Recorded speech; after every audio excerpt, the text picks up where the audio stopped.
Secret জায়গায়, nuclear অ্যাসাইলামে, যেখানে কয়েক যুগ আগে একটা আসল নিউক্লিয়ার মিসাইল রাখা হতো।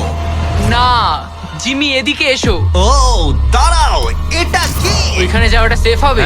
না, দাঁড়াও কার্ল, ও কিন্তু বললো এটা সেফ নয়। লাইটগুলো নিভিয়ে দিলে কেমন লাগবে? আমি জানি না ঠিক। ও ভাই, আমার ও সত্যি ভয় ভাই। লাগছে। আরে আমি তো কিছুই দেখতে পাচ্ছি না। আশ্চর্যের বিষয় হলো আমরা তো সবে শুরু করেছি। এই ভিডিওর পরের বাংকারগুলো দারুণ। ক্রমশ এগুলো আরো বড় হবে এবং আরো বেশি দামি হয়ে উঠবে।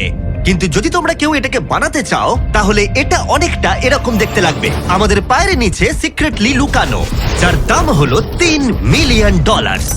চলো আমাকে ফলো করো সবাই। ও আমি কিন্তু বাংকারের ভেতরে যাচ্ছি। ভাই এটা কিন্তু সত্যি অসাধারণ। ওয়াও, এটা তো দারুণ। নিরাপত্তার জন্য তোমার উপরে প্রায় 1 মিটার কংক্রিট তৈরি করা হয়েছে। এই সেফ হাউস ছাড়াও আমার একটা মিউজিয়াম আছে, যার মাধ্যমে আমি ইউটিউবে ক্রিয়েশন করে থাকি। যদি তোমাদের মনে হয় এই বাংকারের দাম কেন $3 মিলিয়ন, তাহলে বলি সেটা হলো এই ইউটিউবারের অদ্ভুত এবং বিপজ্জনক অস্ত্রের সংগ্রহের জন্য। এটা একটা ব্যাকপ্যাক ফ্লেম থ্রোয়ার,